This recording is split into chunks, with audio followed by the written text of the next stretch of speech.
Professor De Vega, we have him. He tried to bypass the service elevator. He's in custody now. Nakahinga ng maluwag si Cassandra. Napaupo siya sa sofa habang kanyang mga tuhod ay nangihina sa halo-halong relief at pagod. Ang stalker, isang baliw na tagahanga na matagal nang sumusunod sa kanya mula pa sa Manila, ay sa wakas ay tapos ng pananakot. Tapos na ang takot, Cassandra. Ngayon, gusto kong ibalik ang ngiti sa mga labi mo. Sabi ni Franco, inabutan siya ni Cassandra ng isang box na may tatak ng isang sikat na designer sa Paris. May charity gala tayo ngayong gabi. I want the world to see the real Cassandra. Hindi ang takot ng modelo, kundi ang reyna ng buhay ko. Nag-aalangan si Cassandra, ngunit nang makita niyang pagsusumamo sa mga mata ni Franco, tumango siya. Sinuot niyang isang midnight blue velvet gown na kumikinang na parang mga bituin. Habang inaayusan siya, pumasok si Franco sa kwarto, suot ang kanyang tuxedo. Humintong binata sa likuran niya at dahan-dahang isinuot sa kanyang isang kwintas na may pendant na sapiro. You are breathtaking, bulong ni Franco sa kanyang tenga. And this time, I'm not just standing beside you for the cameras. I'm standing here because I'm proud to be your husband. Pagdating nila sa gala, ang lahat ng matay na pako sa kanila. Pero ibang pakiramdam ni Cassandra ngayon. Walang bigat ng scripted na kasal. Ramdam niyang higpit ng hawak ni Franco sa kanyang kamay. Isang hawak na nagbibigay ng seguridad at init. Nang tumugtog ang isang mabagal na kanta, inanyayahan ni Franco si Cassandra sa gitna ng dance floor. Ito ang kanilang unang tunay na pagsasayaw. Walang mga ina na nagmamasid, walang Tiffany na naghihintay sa gilid at walang galit sa kanilang mga mata. I'm sorry for everything, Cass, bulong ni Franco habang dahan-dahang umiikot sila sa tugtog. For the years we wasted fighting, for the pain I caused, everything. Franco, tiningala siya ni Cassandra. Ang hirap mong patawarin. Pero mas mahirap palang mabuhay nang wala ka. Sinandal ni Cassandra ang kanyang ulo sa dibdib ni Franco. Naririnig niyang mabilis sa tibok ng puso nito. Isang pintig na nagsasabing totoong nararamdaman nito. Sa gitna ng mangyaang ballroom sa Paris, tila sila lang dalawang tao sa mundo. Ang mga ilaw, ang musika at ang bango ng gabi ay naging saksi sa muling pagsilang ng kanilang pag-ibig. Nang matapos ang siyaw, dinala ni Franco si Cassandra sa balkonahe na may tanawin ng Eiffel Tower na kumukutitap. Humintong mundo ng dahan-dahang nilapit ni Franco ang kanyang mukha. Sa pagkakataong ito, umiwas si Cassandra. Ang kanilang halik ay hindi katulad ng sa simbahan. Ito ay puno ng pagsisisi, pag-asa at pangako. Ito ang halik na nagbubura sa pait na nakaraan at nagpapatunay ng kanilang mortal enemy na simula'y mauuwi sa isang walang hanggang pag-iibigan. I love you, Cassandra. No conditions. No contracts. Just me and you, sabi ni Franco habang nakadikit ang kanilang mga noo. I love you too, Franco. My favorite mistake, sagot ni Cassandra ng may ngiti. Ang liwanag ng Paris ay tila nagbago sa paningin ni Cassandra. Kung noon ay simbolo to ng kanyang pagtakas at kalungkutan, ngayon ay naging saksi ito sa muling pagsilang ng kanyang puso. Matapos ang gabi ng gala at ang paghuli sa stalker, nagpasya si Franco na bago sila bumalik sa realidad ng Pilipinas, kailangan na muna nilang buuin ng pundasyon ng kanilang winasak.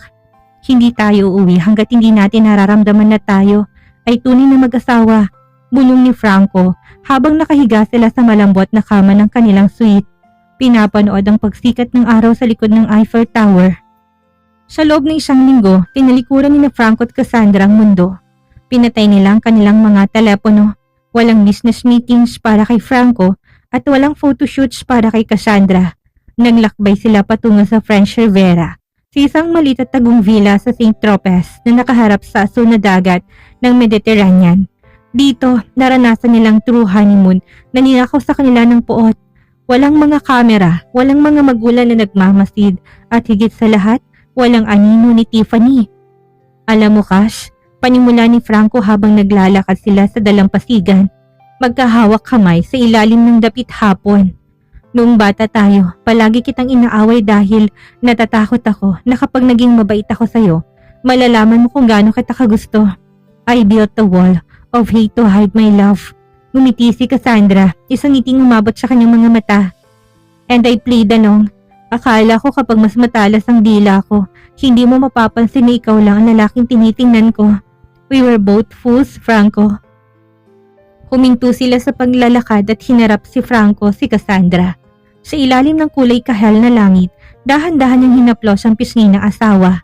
Hindi na tayo magiging tanga. Hindi ko nahayaan na may pumasok sa pagitan nating dalawa. Ikaw ang priority ko, Cass. Higit pa sa De Vega Group. Higit pa sa kahit na anong yaman. Ang kanilang gabi sa villa ay puno ng lambing at pag-amin. Doon, sa gitna ng katahimikan ng gabi, minibigay nilang kanilang mga sarili sa isa't isa ng walang pag-aalinlangan. Hindi tulad ng dati na puno ng tensyon. Ito ay pagsasanib ng dalawang kaluluwang sa wakas ay nahanap na ang kanilang tahanan. Sa bawat haplos at halik, binura nilang mga sugat ng nakaraan. Ngunit alam nilang hindi sila pwedeng manatili sa paraiso habang buhay. May mga multo pa silang dapat harapin sa Pilipinas. Bago sila sumakay sa private plane, pabalik ng Maynila, nag-usap sila ng seryoso. Handa ka na ba? Tanong ni Franco habang inaayos ang buhok ni Cassandra sa loob ng eroplano. Hanggat hawak mong kamay ko, Franco, handa akong harapin kahit na sino. Matapang na sagot ni Cassandra. Hindi na akong Cassandrang iiyak lang sa kwarto. I am your wife and I will protect our marriage. Pagdating sa Maynila, hindi sila dumiretso sa kanilang penthouse. Nagpatawag si Franco ng isang biglaang dinner sa mansyon ng mga De Vega kung saan nandun ang kanilang mga ina. Si Doña Isabel at Doña Victoria, ngunit may isang hindi inasahang panauhin, si Tiffany. Sinalubong sila ng katahimikan pagpasok sa dining hall. Nakaupo si Tiffany sa tabi ni Doña Isabel, tila nagpapaawa at nagpapakita ng mga ebidensya laban kay Cassandra. Franco, salamat at bumalik ka na. Tumayo si Tiffany takmang yayakapin si Franco, ngunit mabilis nang marang si Cassandra. Stay away from my husband, Tiffany, malamig na sabi ni Cassandra. Ang kanyang boses ay may otoridad na nagpatahimik sa buong silid. How dare you, sigaw ni Doña Victoria, ang ina ni Cassandra. Cassandra, umalis ka sa Paris nang walang paalam at ngayon babalik ka rito na parang walang nangyari. At ikaw, Franco, anong ibig sabihin nito? Tumingin si Franco sa kanyang ina't biyenan. Pagkatapos ay kay Tiffany na ngayon na nagsisimula ng manginig ang labi. Mom, Tita Victoria, nandito kami para itamang lahat. Ang kasagduang binuo nyo, it work. Pero hindi dahil pinilit nyo kami. It work because we choose each other. Hinarap ni Franco si Tiffany. At ikaw, Tiffany, tapos ng laro mo, I have the records of the money you've been siphoning from the company accounts while I was away. I also know about the photos you faked to destroy Cassandra. You have 10 minutes to leave this house or the police will be the ones to escort you out. Namutla si Tiffany. Tumingin siya kay Doña Isabel para humingi ng saklolo. Ngunit maging ang matanda'y umiwas ang tingin nang makita ang mga dokumentong nilapag ni Franco sa lamesa. I love you, Franco, huling hirit ni Tiffany. No, Tiffany, you love the lifestyle. You never love me. Dahil kung mahal mo ko, respetuhin mong asawa ko, matigas sa sagot ni Franco. Pahagulhol na tumakbo si Tiffany palabas ng mansyon. Sa sandaling yon ang huling hadlang sa kanilang pagsasama ay tuluyan na naglaho, naiwan ng mag-asawa kasamang kanilang mga ina. We're sorry if we caused trouble, simula ni Cassandra. Pero simula ngayon, kami na magdedesisyon para sa buhay namin. Hindi kami maghihiwalay dahil lang sa gusto ninyo at hindi rin kami magsasama dahil lang sa obligasyon. We are staying together because we love each other. Nagkatinginan ng dalawang Donya. Sa unang pagkakataon, nakita nilang maturity sa mga mata ni Franco at Cassandra. Hindi na sila mga batang nag-aaway. Sila isang matatag na mag-asawa na handang harapin ang mundo. Well, muntong hininga ni Doña Isabel. I guess my best friend and I really did pick the right partners for our children. Nakangiting niyakap ni Franco si Cassandra sa harap ng lahat. Ang laban sa Maynila ay tapos na. Ang kanilang kwentong nagsimula sa mortal enemies ay nauwi sa isang pag-ibig na mas matibay pa sa anumang kontrata. 3 taon nang lumipas mula nang bumalik sina Franco at Cassandra mula sa Paris. Ang penthouse na dati tila isang malamig na museum ay isa na ngayong tunay na tahanan. Puno ng mga sariwang bulaklak, mga litrato ng kanilang mga paglalakbay at ang pinakamahalaga, ang init na isang pag-ibig na sinubok ng apoy. Hindi na silang mortal enemies na kinatatakutan ng business world. Ngayon sila ng power couple ng bansa. Ngunit sa kabila ng kinang ng kanilang mga karera, ang pinakamatamis sa tagumpay ay para sa kanilang mga sandaling sila lang dalawa. Isang maulan na Sabado ng umaga, nagising si Cassandra sa amoy ng bagong timplang kape at pancakes. Naramdaman niyang marahang paghalik ni Franco sa kanyang balikat habang unti-unti siya nagmumulat ng mata. "Good morning, my queen." Bulong ni Franco, ang kanyang boses ay mas malalim at mas malamig kaysa noon. "I made breakfast. Ayaw katang gisingin pero mukhang masarap ang tulog mo." Ngumiti si Cassandra at humarap sa asawa. Sinandal ang kanyang ulo sa dibdib nito. "You're spoiling me again, Mr. De Vega. Baka makalimutan ko nang mag-model kung ganito ka palagi."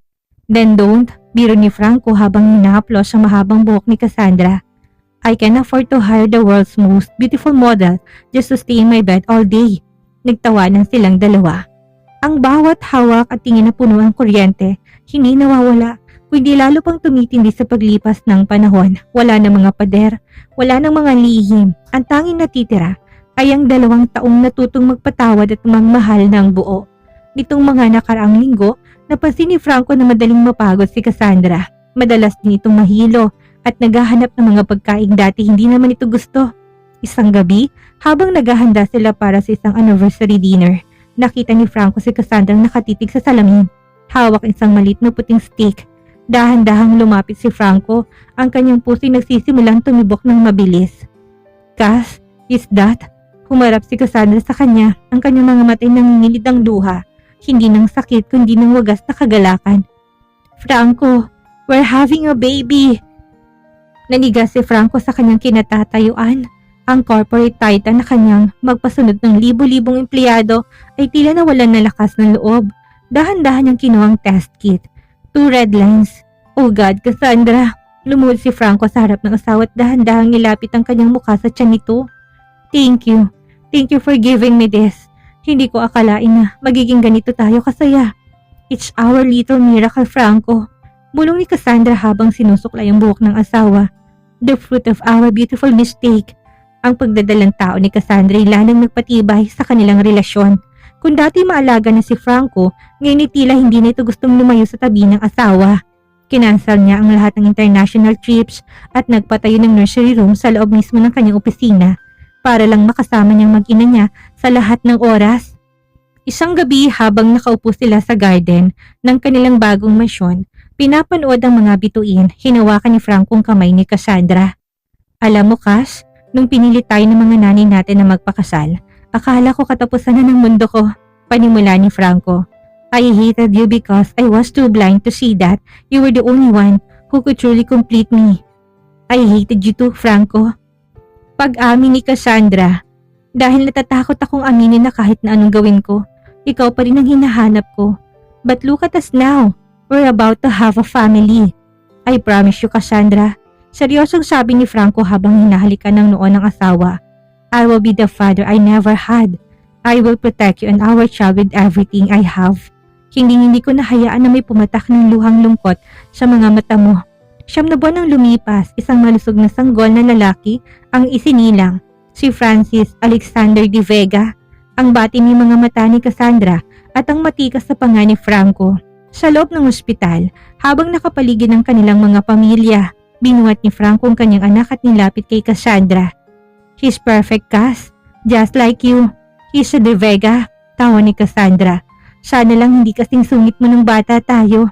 "Hey, I was charming." Biro ni Franco nang maiwan ang dalawa sa silid, muling nagtagpo ang kanilang mga mata. Ang mahabang paglalakbay mula sa pagiging mortal enemies, sa masakit na arranged marriage, sa pagtataksil, sa paghabol sa Paris, hanggang sa pagbuo ng pamilya. Lahat ng yun ay sulit. "I love you, Mrs. De Vega," sabi ni Franco. "I love you more, Mr. De Vega, forever," sagot ni Cassandra. At sa ilalim ng tahimik na gabi, alam nilang ang kanilang kwento hindi pa natatapos dito. Ito ay simula pa lang ng isang mas malaking kabanata. Isang kabanata kung saan ang pag-ibig ang laging nananaig at kung saan ang bawat mistake ay nagiging beautiful dahil sa tamang tao. Epilogue. 7 taon nang lumipas, ang mansyon ng mga De Vera hindi na lamang isang simbolo ng yaman at kapangyarihan. Ito isa ng tahanan puno ng ingay, tawa at maliliit na yapak. Sa malawak na garden ng mansyon, sa ilalim ng dambuhalang punong akasya kung saan dati nag-aaway sina Franco at Cassandra, nung mga bata pa sila, ay may magaganap na selebrasyon. Ika-7 kaarawan ni Francis Alexander Osander at ang kanyang nakababatang kapatid na si Isabella na 3 taong gulang, Palamang ay panayang habol sa mga makukulay na lobo. Nakaupo si Franco sa isang bench. Pinapanood ang kanyang mga anak. Ang dating seryoso at kinatatakutang CEO ay may malapad na ngiti ngayon habang hawak ang isang baso ng juice na may cartoon character. Isang bagay na hindi niya gagawin noon. Naramdaman niyang marahang pagdampi ng kamay sa kanyang balikat. Si Cassandra, suot nitong isang floral summer dress. Walang bakas ng pagod kahit siyang nag-asikaso sa buong party. Mas lalo tong gumanda sa paningin ni Franco. Ang maturity ay nagbigay dito ng isang klase ng kislap na hindi kayang ibigay ng kahit na anong make-up. Thinking about the past again, Mr. De Vega? Tanong ni Cassandra sabay upo sa tabi ng asawa. Iniisip ko lang kung gaano ko katanga noon, Cass. Tawa ni Franco sabay akbay sa asawa. Iniisip ko yung mga araw na pinaiyak kita dito sa garden na to. Kung alam ko lang na ikaw pala magliligtas sa akin mula sa pagiging mag-isa, sana naging mabait na ako sa'yo noon pa lang. Well, kung naging mabait ka kagad, baka hindi naging ganito katamis ang pagkapanalo natin. Sagot ni Cassandra habang sinasandal ang kanyang ulo sa balikat ni Franco. Ang sakit na pinagdaanan natin ang nagturo sa atin kung paano pahalagahan ang bawat sandali ngayon. Napag-alaman nila si Tiffany na sa ibang bansa na at namumuhay ng tahimik. Matapos ang iskandalong kinasangkutan nito, habang ang kanilang mga inay masayang naglalaro kasama ang mga apo sa loob ng mansyon. Ang lahat ng gulo, selos at puot ay tila mga anino na lamang na pinalis ang liwanag ng kanilang pagmamahalan. Daddy! Mommy! Look! Sigaw ni Sander habang pinapakita ang kanyang drawing. Kinuha ni Franco ang papel. Ito ay drawing ng 4 na tao na magkakahawak kamay. Sa itaas may nakasulat na, "The best family in the world." Naramdaman ni Franco ang bahagyang panginig ng kanyang boses. Inakay niya si Cassandra at ang 2 bata para sa isang mahigpit na group hug. Our is a beautiful story, Cass.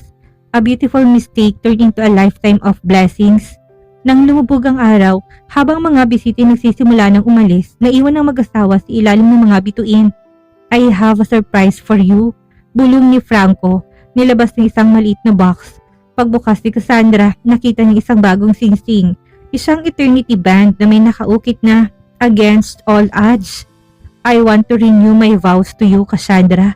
Hindi dahil sa utos ng mga magulang natin, kundi dahil sa utos ng puso ko. Every single day I will choose you, over and over again.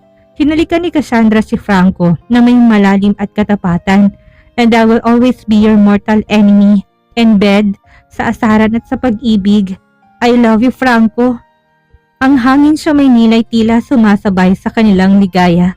Ang kwento ni na Franco at Cassandra ay patunay na kahit gaano pa kagulong simula, kahit na gaano pa karami ang pagkakamali, basta't may pagpapakumbaba tunay na pag-ibig, lagi may puwang para sa isang happy ever after.